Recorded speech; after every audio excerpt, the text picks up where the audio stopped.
Hey guys, I'm Sebastian. I'm Kristine. And this is This Week in Vegas, The Ninth Island Connection podcast, where we're bringing you everything happening this week in Vegas, including news, weather, and events. So let's get to it.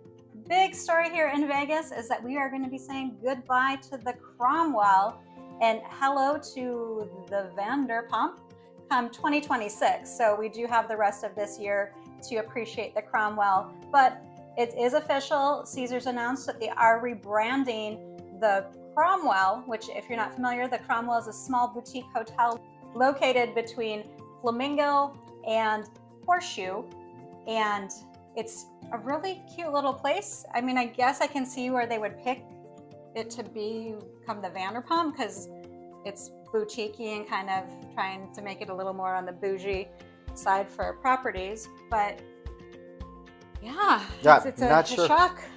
Not sure what to expect there, but I mean, they're taking over Vegas, and Caesars, for better or worse, whatever you think, is really just rinsing and repeating at every property. Exactly. If you look at Caesars, you've got Bobby Flay, you've got Buddy V's, you've got Gordon Ramsay, you've got Guy Fieri, Giada, yeah. Vanderpump, then move over to Paris. You got the same thing. You've got like the same stuff there, and then Flamingo, they opened a Gordon Ramsay burger. And a Vanderpump. There's a Vanderpump there. Yeah.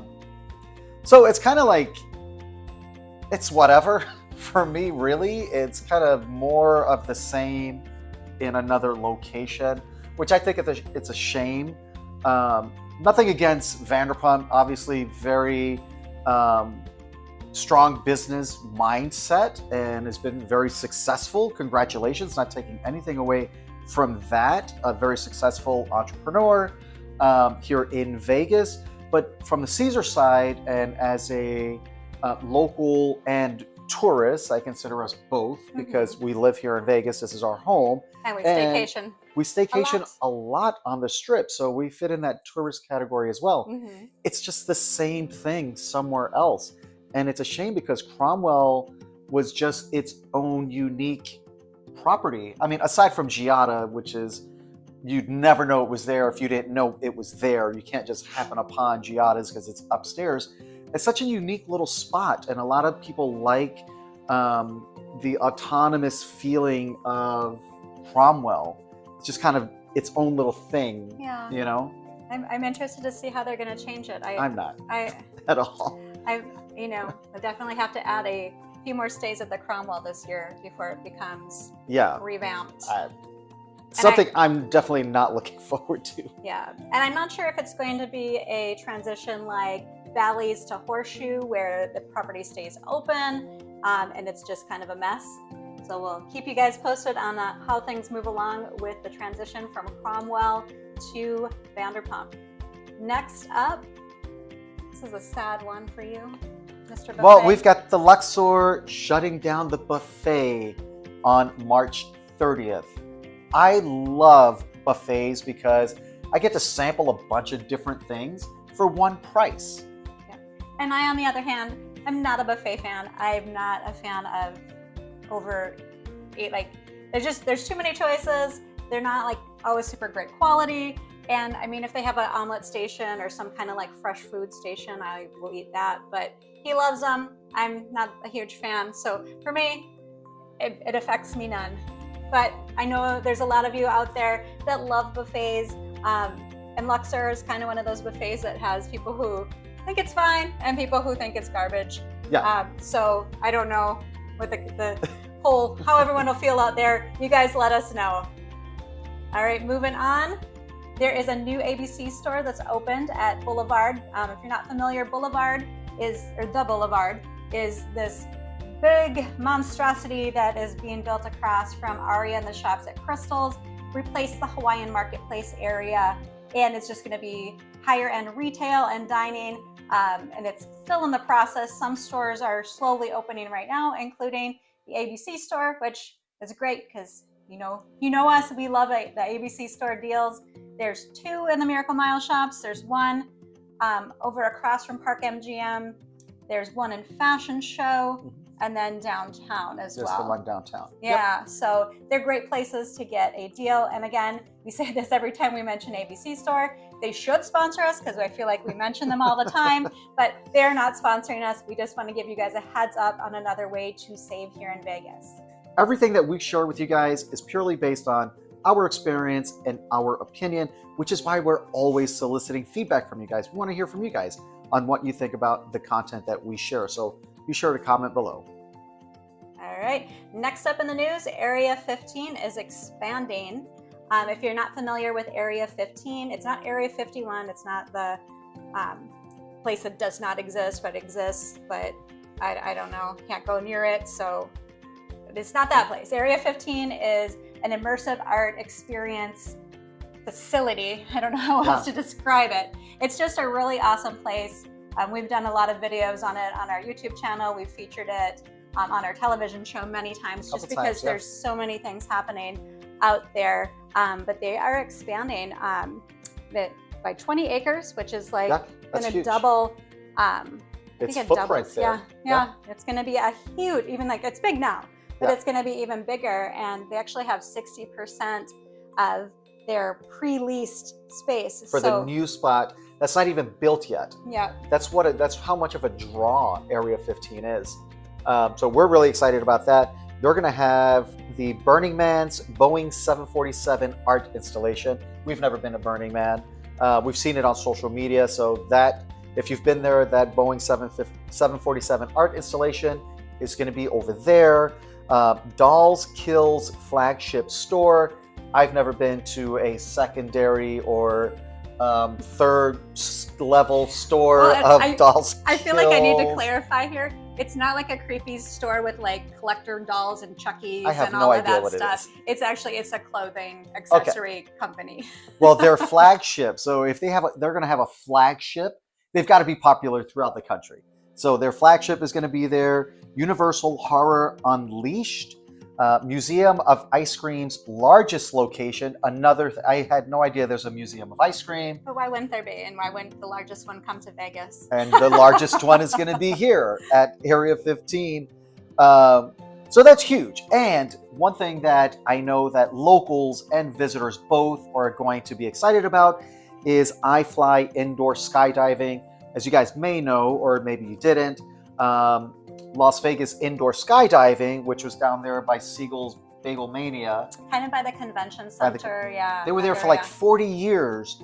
They shut down because the city's going to be doing something over there, which makes sense because that's near Resorts World Las Vegas, near Fontainebleau, and the indoor skydiving had been there for 40 years. That area had not been touched. So I'm sure they saw the writing on the wall. But good news again for visitors and locals. There's going to be an indoor skydiving over there at Area 15. So that's pretty huge too. Yeah. All right. And this will excite a certain someone that we know. Harry Styles is in the talks of becoming the newest residency at the Sphere. They're looking at 35 different shows, which I'm sure will increase but they're going to start with that 35, and then there'll be added shows and encores and all that kind of good stuff, I bet.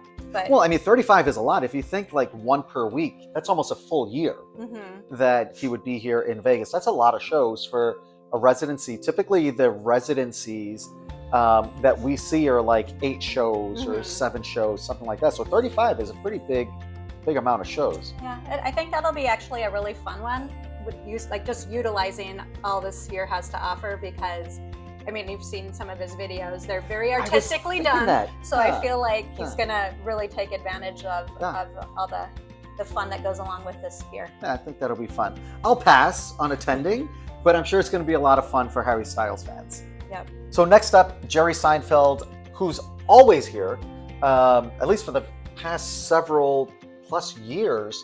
He's here at some point throughout the year, has announced some new shows or additional shows. So May 2nd and 3rd, September 5th and 6th, and October 10th and 11th. And that's really just 6 more dates spread out throughout the year over at the Caesars Coliseum.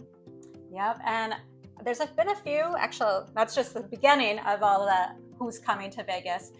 We've got Earth, Wind, and Fire coming October 10th through 25th, various dates in there, not every day during that time period. That's going to be over at the Venetian. You can check out their website for more specific details. The big one is Beyonce going to be at Allegiant Stadium on July 25th, but tickets are going on sale, pre-sale, $325. And in my experience, when it comes to events, pre-sale being $325, that means they want to see how many tickets they're going to sell, how quickly they're going to sell out on the 25th for the date of July 25th. And then based on that, more than likely, they're going to have at least another date after that. That's what happened last time she was at Allegiant Stadium. So I would not be surprised if they add a second date. Absolutely. Yeah. And speaking of second dates, The Weeknd has actually added a second date to his, because, you know, he sold out at Allegiant Stadium. So now they're adding a second date, and that is going to be on July 4th. All right. And the Water Lantern Festival is coming back to Vegas. That's going to be on April 6th. Just a heads up on that. So we've got some jackpots to talk about. Love talking about jackpots because you feel like the more you talk about them, the more you're manifesting. Yeah, I think so, because we just stayed at Caesars just last week for two nights. We stayed on the Strip, which was a crazy whirlwind, and we didn't win it. I mean, we did fine, I guess. We didn't lose everything, but I feel like we didn't win anywhere. We didn't really win anything either. Yeah, enough to just keep you in. Like, here's your money back. Go give it back. Yeah. And then eventually we'll take it. Yeah, and that's kind of how it felt to me. Kind of how it was. But we still had a fun time. And we were entertained, and that's what it's all about. It's entertainment when you're gambling. So never expect to win. You should always expect to lose. Here are some people that actually won, and I'm sure they were just as surprised as we're going to be when we win our jackpot on the Strip. So let's get into it. Down at the Cal, somebody on a $2 bet won $37,809 playing Texas Hold'em. Nice. I don't play Texas Hold'em. I haven't played poker. Well, Pai Gow, but you're not really playing anything, right? But congratulations to those people right there, or the anonymous player. Yes, I mean, I would take, $2 and turn it into that. That's pretty amazing. Yes. Yeah. If I turn $2 into $3, I won $1. Yeah. So I consider that a win. I don't ask for a whole lot. Good. At South Point, on a Royal Flush, someone won $92,906. That's pretty awesome. Not a bad day. No. Not a bad day at work at all. Bingo, because I talk about bingo, and I feel like the more that I talk about it, the more likely I am to play bingo at some point here in Vegas. And we had some feedback, actually. Somebody said on a $30,000 jackpot, "Oh, that's nothing. Send it over." Send it over. We don't have Venmo or PayPal or Patreon, but if that's how you roll with $30,000, send it over. Right? Because I'm more than happy to take it over. I would take half of that even. So somebody was playing bingo at South Point and won a $96,000 jackpot. $96,735. Congratulations. And we will be visiting South Point soon to play some bingo. Yeah, it seems like there's been a lot of nice little wins there. Yeah, the Plaza, South Point, Sam's Town. The Cal. Yeah. Everybody's winning at bingo except for us. Yeah. The Palms. Yeah. All right, next one is over at the Palms. It's Dragon Link. $125 bet, which is way above my budget. Like, if I bet $5, I'm like, oh my gosh, I can't do it. But $125 bet, I mean, you're playing for keeps. Yes. There. They turned that into $247 for $247. That would be sad. Well, at least they wouldn't have lost. They almost doubled their money. So let me try that one again. $247,896. I can't do it. It's gonna be take 3. Oh dear. And I haven't had a drink today. I don't know what's happening. Just can't talk. All right. Third time's a charm. They won $247,896,000. That's just amazing. Like, that's awesome. But again, that's a hefty bet. You said it wrong again. Did I? Yes. You said $247,896,000. Help me out here. $247,896. Yay! Oh my goodness. Congratulations. That's huge. But I just like when I see those types of wins on those types of bets, I wonder how long they were in Vegas. If they're betting $125 per spin on a slot machine, what are they spending on table games? Like, how much are these people in by the time they win almost $250,000? Not us, buddy. Not us. I'm genuinely curious if you guys, anybody watching, if that's how you roll like that, please let us know your thoughts or what you would speculate somebody betting like that would already be in, or what a bankroll might be to bet like that to win that type of a jackpot. Yeah. Last but not least, your favorite game. Somebody back down at the Cal, down there, downtown Vegas, somebody's playing Pai Gow, which is my favorite, won the progressive jackpot, over $510,000, playing a $25 bet. And then plus. And then they had to do a progressive side bet, right? Yes. How much is that? $1. So if they didn't play that $1, they would not have won the $510,000. Correct. They would have still won. Yes. But they wouldn't have won. Okay. You'd be, so the progressive, if you guys aren't sure, is you're walking around the casino, with the exception of roulette, the table games, all the card games, you're going to see like a paddle like this on the table, and it'll have like three or four different jackpots, like 4 of a kind, 5 aces, jackpot, and then like progressive is the big one. That's the big one. That's that side bet bonus. And the dealers pretty much always ask you, are you going to bet the bonus? Are you betting bonus this time? Are you betting bonus? And then so you can't be like surprised if you didn't bet the bonus and you win and you miss out. Always play. And people say that you only play Pai Gow for the jackpots. That's why people play, because it's not all the free drinks. Well, because you're not really winning or losing a whole lot. You're getting, it's a social game. There's a lot of pushes, which means you don't lose. The house doesn't lose, but you're still drinking and socializing. It's a chill game. So to play to win, you're really playing the progressive bonus. You're playing those side bets. That's where you're going to win your money there. You're not going to win a lot just on your hands. You're probably just going to win. It's 1-to-1 betting there. So kind of like blackjack as far as the 1-to-1. You want the big money, you got to play the side bets. All right, that is all our news. And we, as Sebastian mentioned, we did spend some time in Vegas. We had a 2-night stay at Caesar's Palace, one of our favorite places to stay. And again, we're not paid to say that. We just genuinely love staying at Caesar's Palace. We would definitely get our steps in, burn off the pizza, burn off the beer with such a big property. Yeah, the weather was kind of weird. It was kind of windy and cold a little bit. Yeah, I didn't like that. And Caesar's is one of those properties, because it's so massive. It's a massive property. There's tons of gambling options, retail, dining. You've got the forum shops if you just want to take a walk, take a break from the casino. There's a lot there. There is. And we love Caesar's. We did experience a few things that we did not love. We did end up having to check in way later than we typically do.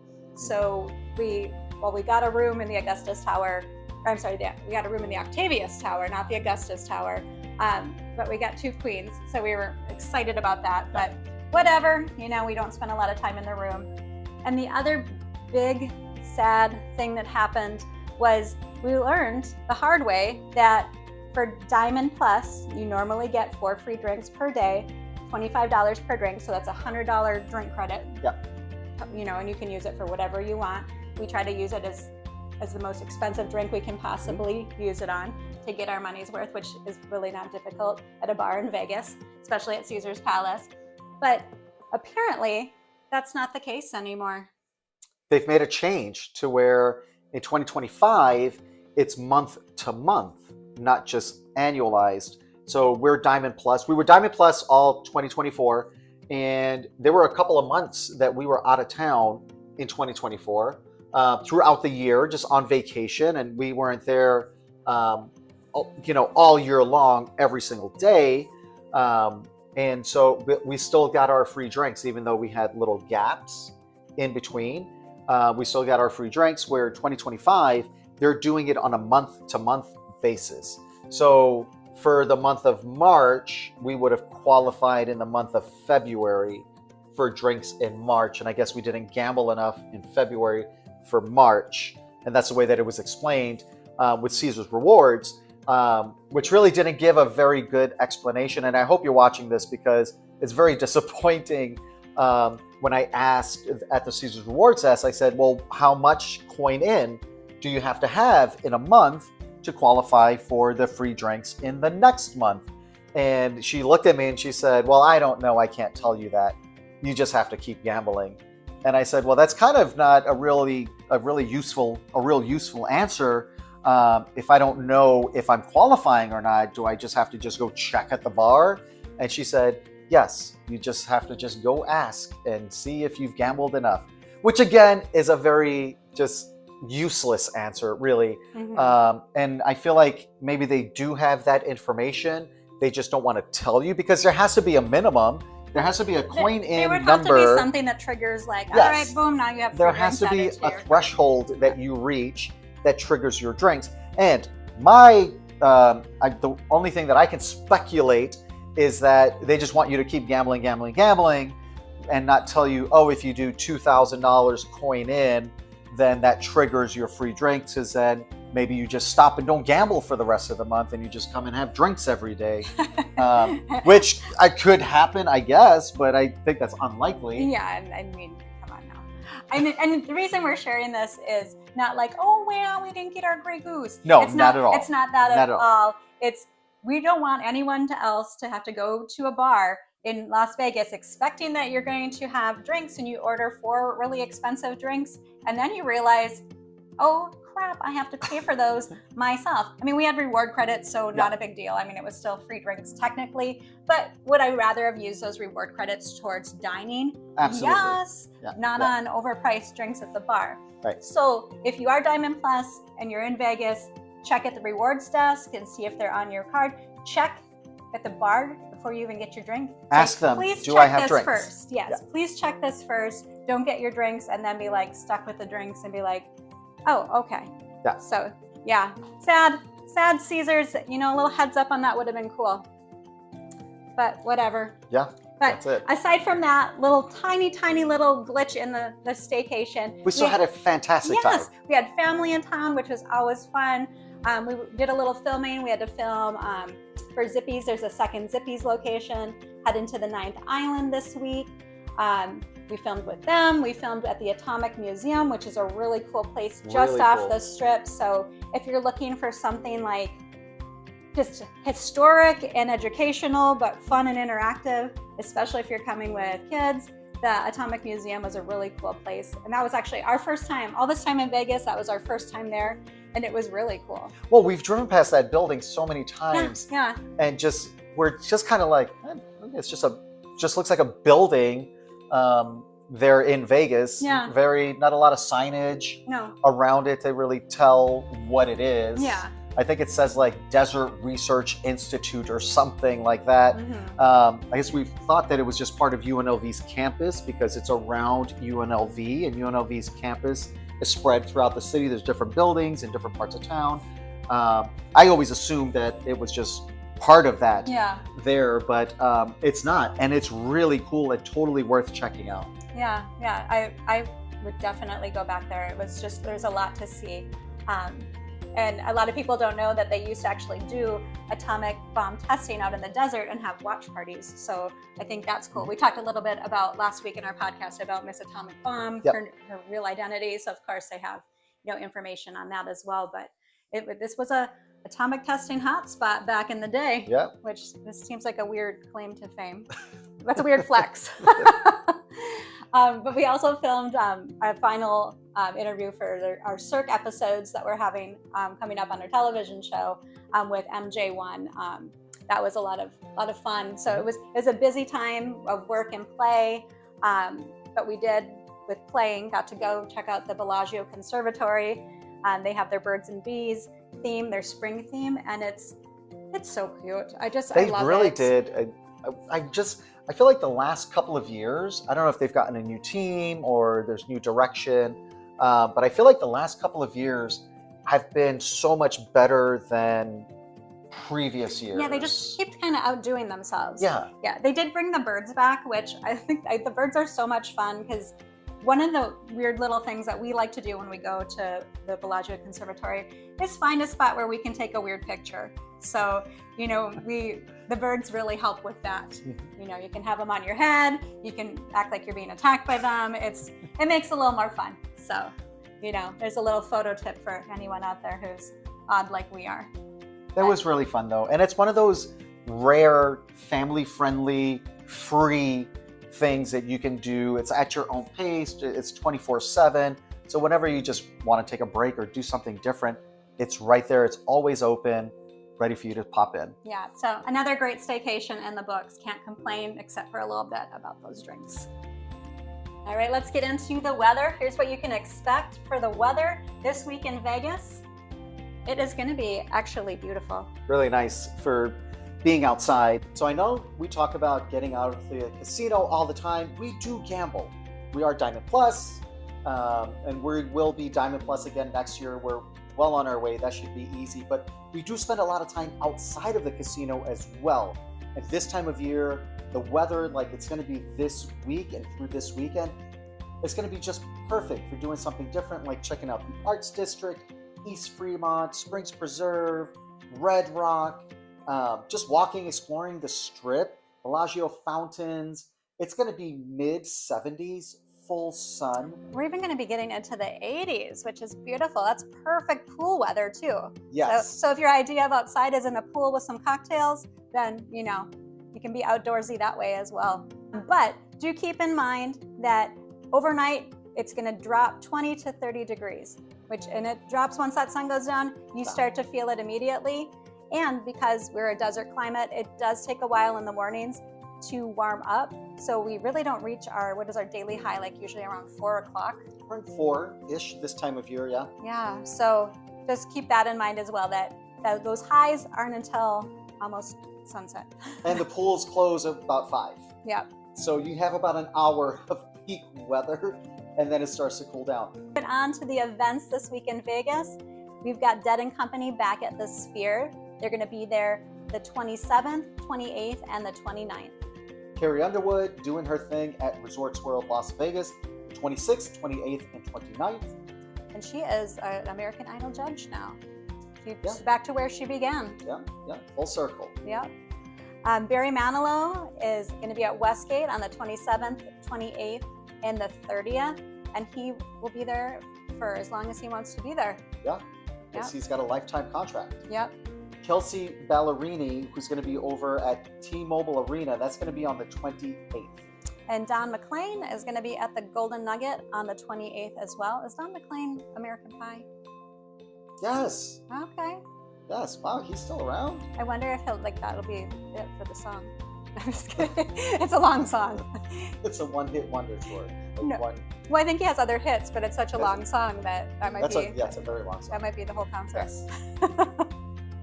Just kidding. That's over at the Golden Nugget. Yeah, in their showroom. And then Motley Crue is going to be at Dolby Live on the 28th and the 29th. That should be interesting. You guys might not know, Vince Neil does actually live in Las Vegas. He's had a couple different entrepreneurial, I can't even say that That's word. That's right. I can't talk today, good Lord. He's had restaurants, some clubs, things he's owned here. We actually ran into him years and years ago, before we even lived in Vegas. We were still living in Hawaii at the time and traveled. And I was a big Motley Crue fan back in the day, and worked up the courage to ask for a picture. And he was willing to take a picture with me, and I was all ready for the picture. And then this guy and one of my friends decided they were going to just sidle on up and not even photobomb. They joined in the picture. And kind of startled Vince because he thought it was just going to be the two of us. I thought it was going to be the two of us. I'm sure it's not the first time somebody popped in for a photo. Yeah, but I cropped him out, so I got what I wanted with that one. But yeah, he is a Vegas local, so I wonder how that'll be, the crew reunited in Vegas. And that's at Dolby Live, which is a nice theater. Yeah. All right, what's coming up next? We've got May Day at Allegiant Stadium on the 29th. Paulo Gatta is going to be at Brad Garrett's on the 23rd. He is such a funny comedian. We recently had a chance to see him. and he's just hilarious. Just a really funny guy. So Yeah. if you have a chance, that would be a comedian that I would recommend seeing. And I think the prices at Brad Garrett's are fairly reasonable Yeah. as well. And MGM is such a great property to just go do something at. There's so many dining options. There's plenty of gambling. Kristine has gone to a show before with one of our friends, and I just hung out there for a couple hours and did not get bored at all. There's so much dining. There's so much live music at the various bars. Free live music, with yeah. no cover charge. The service is fantastic. The casino is massive. So it's a really great place to make an evening out of something like going to Brad Garrett's also. Yeah. And then another comedian, Chris Tucker, is going to be at the Wynn on the 28th and the 29th. And then we've got Ron White over at the Cosmopolitan on the 29th. And then moving into sports, we have the Vegas Golden Knights at T-Mobile Arena versus the Lightning, Tampa Bay, on the 23rd. And then we've got some boxing, Michaela Mayer versus Sandy Ryan over at Fontainebleau on the 29th. I feel like this is the second boxing we've had at Fontainebleau so far. I think Fontainebleau is trying to just be a mix of all types of entertainment. I mean, Yeah. they have like their resident DJs, they have, music concerts. They have ice skating they at have the pool sports over stuff. the winter. Yeah. So, I mean, I think that Yeah. they're really trying to be a casino and entertainment venue for everyone. It's a beautiful property. Beautiful property, great dining options in there. Tremendous dining Yeah, options. yeah. Artwork everywhere where you could just kind of cruise around the casino. It's really not surprising that they're doing more to reach a wider demographic and try to get as many people into the property as they can. Yeah, for sure. Yeah, so it's looking like it's going to be a busy week in Vegas, definitely a busy weekend in Vegas this week. And of course, it's still March Madness happening, so sports books, sports bars, all of that stuff is going to be busy this week for sure with all of that too. And as we always say, guys, stay up to date on your particular event, the venue that you're coming into an event for. They do have different policies at the events than the artist may have. So for example, Usher may be at Dolby Live and have a certain policy for bag size, whether you can have your phone or not. And then Bruno Mars could be there the very next day and have a completely different policy. So it's not Dolby Live that's creating those policies. Dolby Live is going to have their own policy, and then the artist and their management company is going to have their set of rules on top of that. So check with both of them. All right, that's it for this week in Vegas, guys. Thank you so much for joining us. And if you want even more Vegas, be sure to stay tuned for a new episode of Ninth Island Connection right here on Hey Vegas.